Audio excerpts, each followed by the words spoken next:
For my rebuttal, I would first like to raise a point that has not been brought up yet, and that is by shifting our focus away from space, we can address the issues at home, including racism, climate change, and corruption. We will also be able to spend more time rebuilding the middle class as opposed to advancing our space programs, which would do little to help the middle class in this country. Rather, more tax dollars would be sucked out of the already draining middle class, and only the rich would benefit from incessant space exploration.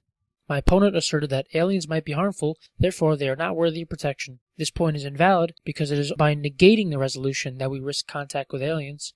It is only by affirming the resolution that we minimize these risks, because less time will be spent meddling in the affairs of space. My opponent also stated that I neglected to provide an example of how international cooperation through treaties was feasible. I will now provide two examples. Number one, the Kyoto Protocol of 1997, which committed signing nations to reducing their greenhouse emissions. This is clearly beneficial to the world. And number two, the Chemical Weapons Convention of 1992, which outlawed the production of chemical weapons. International cooperation is clearly possible when nations come together to discuss issues that concern everyone. The opposition raised the fallacious argument that no concrete example was brought up of how space will be damaged by exploration. However, one of the sources that I provided in my opening speech proves the contrary.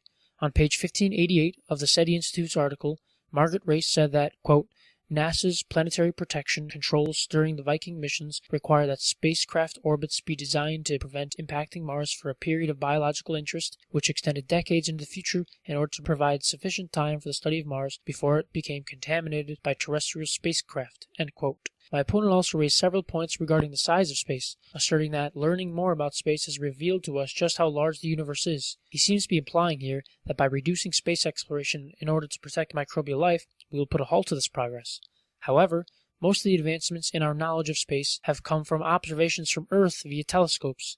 We can still ascertain knowledge about the universe by affirming the resolution. We will simply ensure that we protect space ecosystems in the process. The opposition also argued that space is not subject to international laws, meaning it would be impractical to impose such a treaty on nations. To that, I simply counter with the fact that treaties can be changed or renegotiated when needed. If affirming the resolution does more harm than good, which it clearly does at this point, then nations will change the laws and regulations that get in the way of the greater good, which in this case is the space treaty. I would now like to point out that my opponent has not included a single citation in his video, whereas my opening speech contained 9, several of which were scholarly, peer-reviewed journals.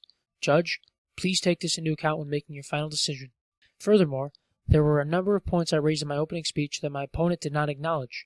According to the rules of public debate, all of the points in which he neglected to counter are automatically conceded. These include point 3, the inevitable increase in space militarization, point 4, that there will be less war overall, as well as the points I raised regarding the destruction of space orbits.